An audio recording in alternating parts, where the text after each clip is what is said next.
High বন্ধুরা, সবাই কেমন আছেন? আশা করি সবাই ভালো আছেন। আজকে আপনাদের সাথে যে বিষয়ে আলোচনা করব তা হচ্ছে মেয়েদের বাম স্তন চুষলে কি মেয়েরা আনন্দ পায়। এই বিষয়ে আমাদের অনেকেরই ভুল ধারণা রয়েছে।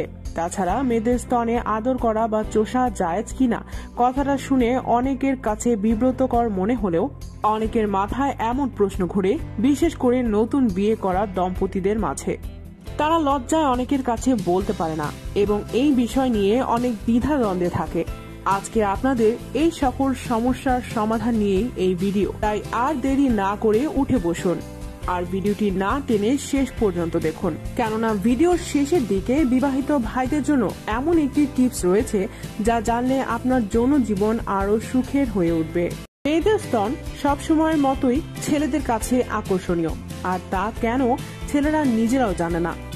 এমন অনেক ছেলেই আছে যারা মেয়েদের চোখ, নাক বা চেহারার দিকে তাকানোর আগে তার স্তনের দিকে তাকায়, আর যে কারণে অনেক মেয়েরাই রাস্তাঘাটে চলতে অনেকটা বাধার সম্মুখীন হয়। যাই হোক, মেইন পয়েন্টে আসা যাক।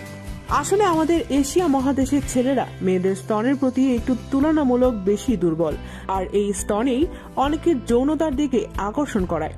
তবে আজকে আমরা জানবো মেয়েদের কোন স্তনে আদর করলে মেয়েরা বেশি উত্তেজিত হয়।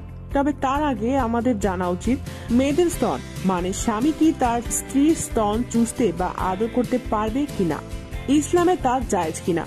এক ভাই একজন ইসলামিক চিন্তাবিদকে প্রশ্ন করেছিলেন, আচ্ছা শায়েখ, আমি একজন বিবাহিত পুরুষ, আমার একটা প্রশ্ন হচ্ছে, আমি কি আমার স্ত্রীর স্তন চুষতে পারবো বা আদর করতে পারবো, তা কি জায়েজ?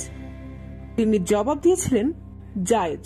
তবে স্ত্রীর স্তনে যদি দুধ থাকে তাহলে স্বামীকে সতর্ক থাকতে হবে যেন দুধ মুখে না আসে, সেক্ষেত্রে চোষণ থেকে বিরত থাকা উচিত।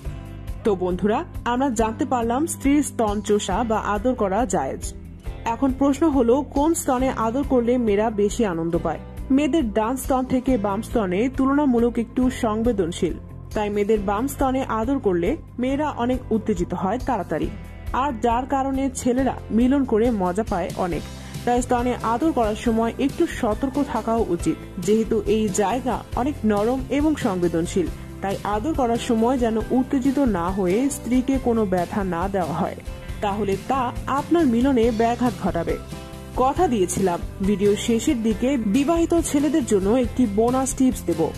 বিবাহিত ছেলেরা স্ত্রীর সাথে মিলন করার সময় যখন আপনার ইচ্ছে হবে মিলনের জন্য কিন্তু আপনার স্ত্রী কোনো মুড না থাকে, তাহলে কোনোভাবেই ওই দিন আপনার সঙ্গীর সাথে মিলন করবেন না, কেননা ওই দিন জোর করে মিলন করা বা সঙ্গীর ইচ্ছার বিরুদ্ধে মিলন করা উচিত না, এবং এই মিলনের ফলে আপনি পরিপূর্ণ তৃপ্তি পাবেন না।